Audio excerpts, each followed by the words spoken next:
Hello again. How was the movie? What do you think about Miss Erin Gruwell's classroom management? Do you think it's successful? Well, I suggest you to watch the whole movie to, because it's inspiring. Well, the next point, let's continue to the next point. It's about classroom management areas. It is related to, first, the grouping or sitting.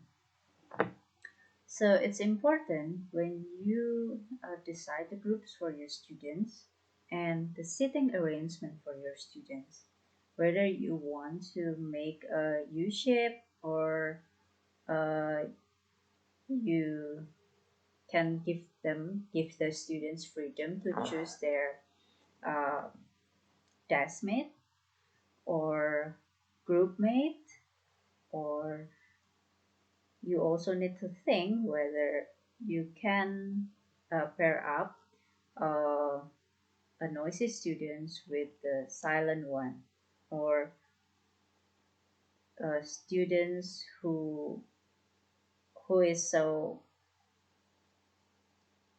ambitious with the one who is so relaxed.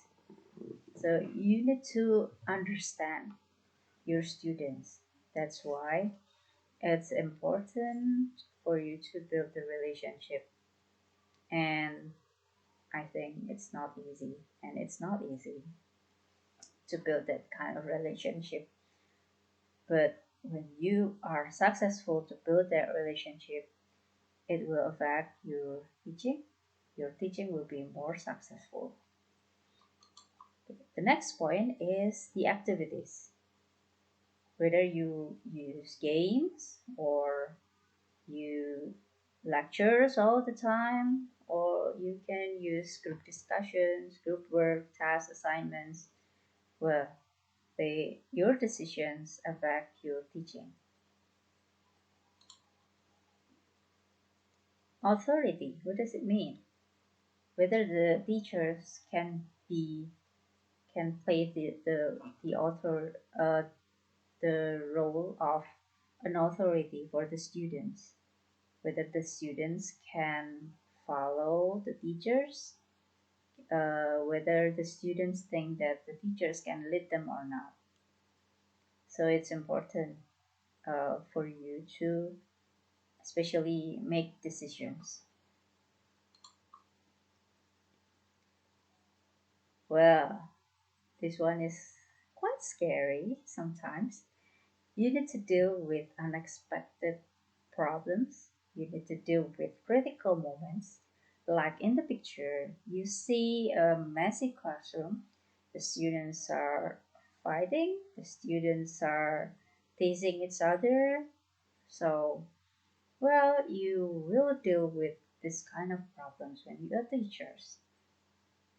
So, how do you deal with these problems if you are the teachers? Perhaps if you know the movie Great Teacher Onizuka, then you can learn from him. Anyway, what's the next thing? The tools and techniques that you use. Whether you use the technology, you ask your students to read, you ask your students to play games, well, all of the decisions will again affect your teaching.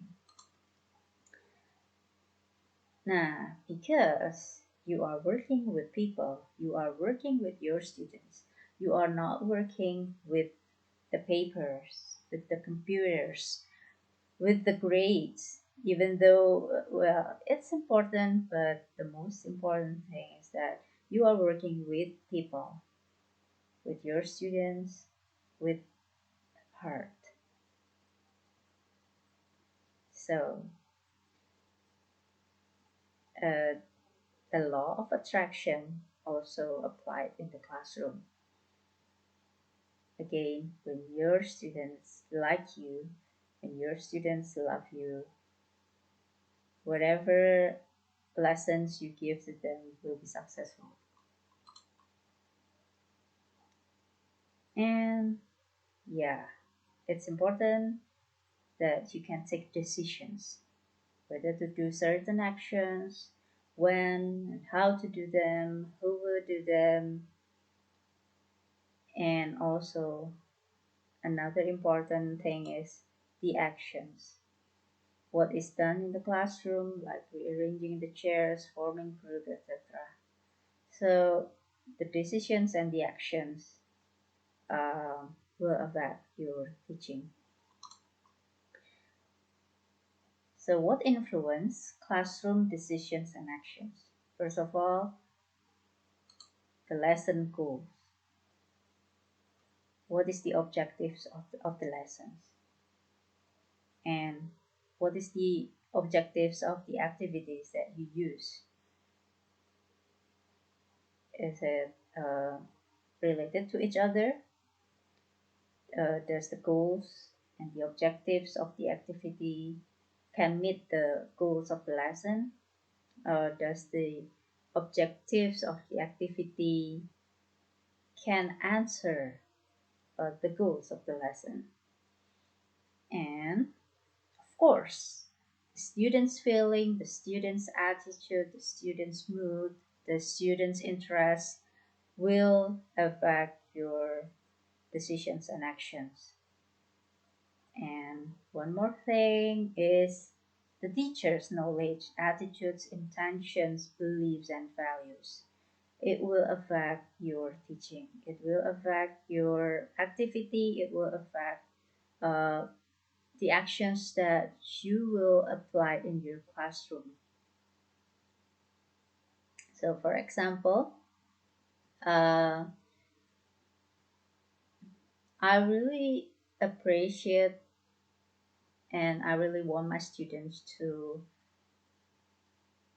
be more aware the of the of the environment. So when I ask them to present something, then I ask them to do like a eco-friendly project. So it affects. So my values, my beliefs affect my actions.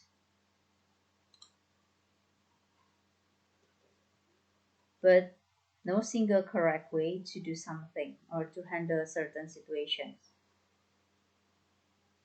And your experience may affect everything.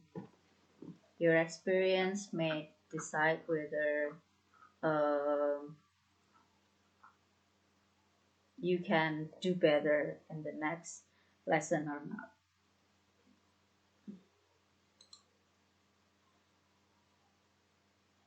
Okay, there are some basic skills for classroom management. What are they?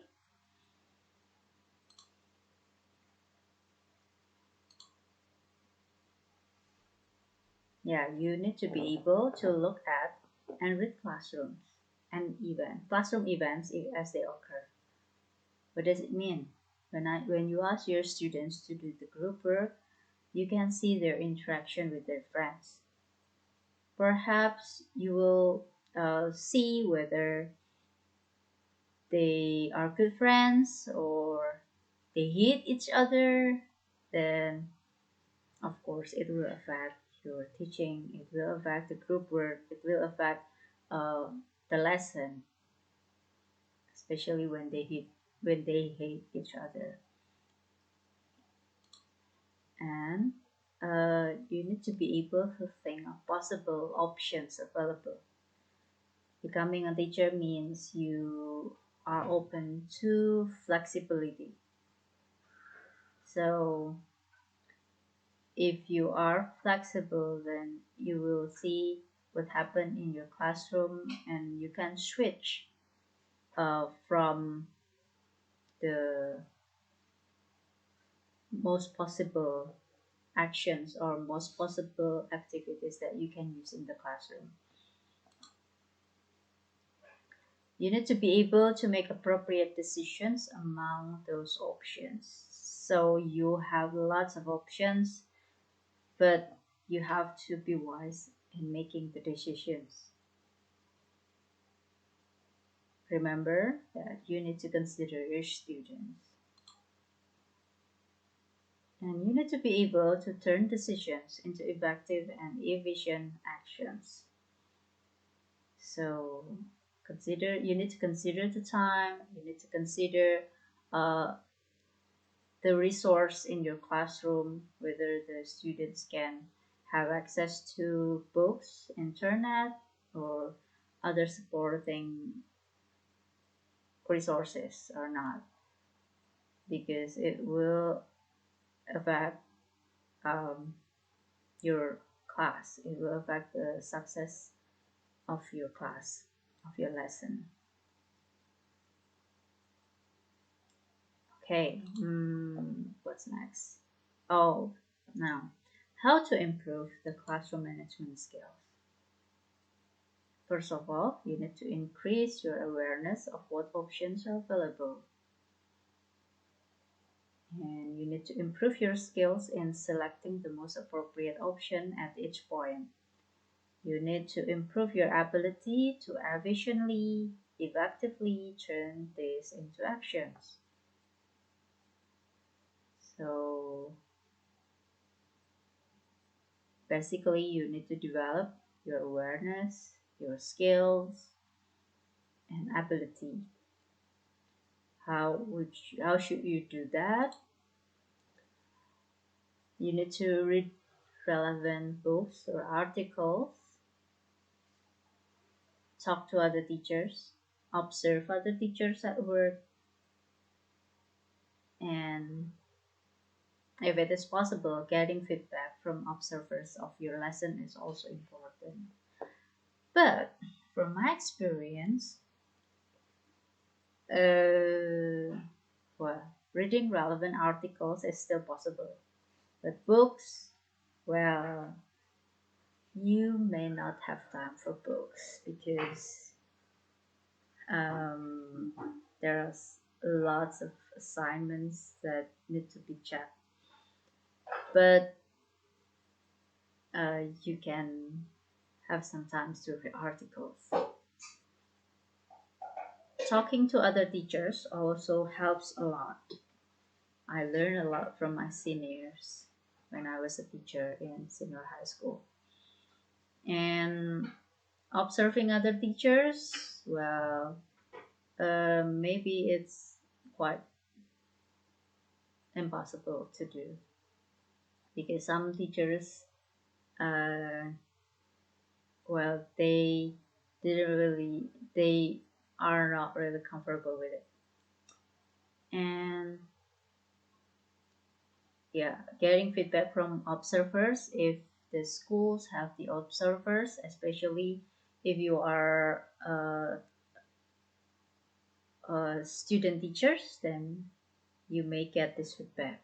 But when you are an experienced teachers, then this last one is more possible for you. Getting feedback from your students.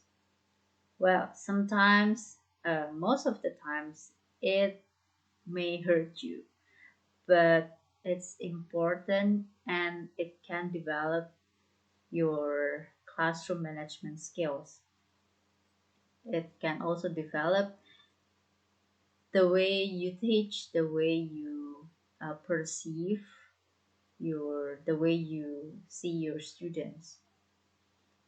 But when you uh, I always get I always ask my students to give me feedback, and sometimes they just write that I'm so happy to be in your class because you inspired me to do this and this and that, and that what makes me happy.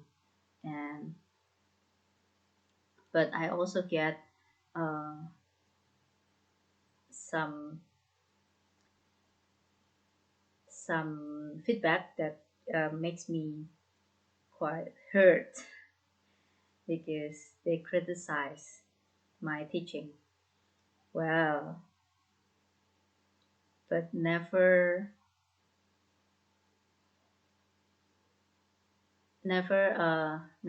think about it too much because your students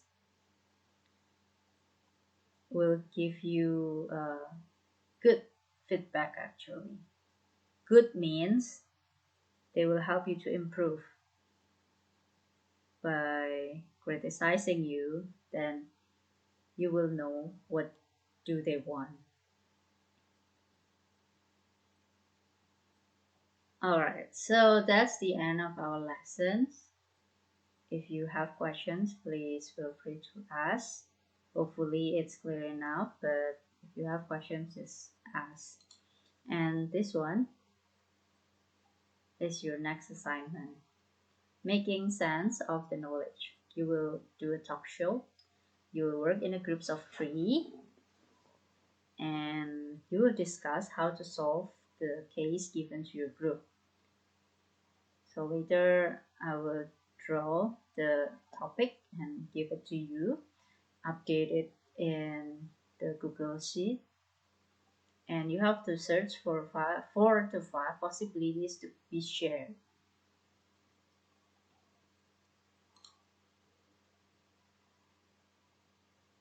You have to share the results of your discussions in the form of talk show. One member will be the host, and other members will be the experts, or practitioners, or students, or perhaps parents. You may decide the exact roles of the other members, who will share their opinions of how to solve the given case. And you need to record your talk show and submit the video on Schoology.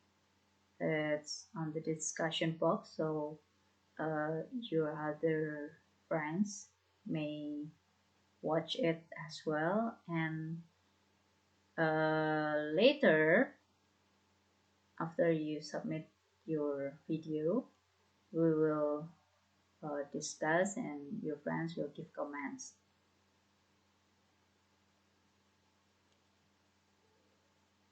On November 9, 2020 at 2 to 5 p.m.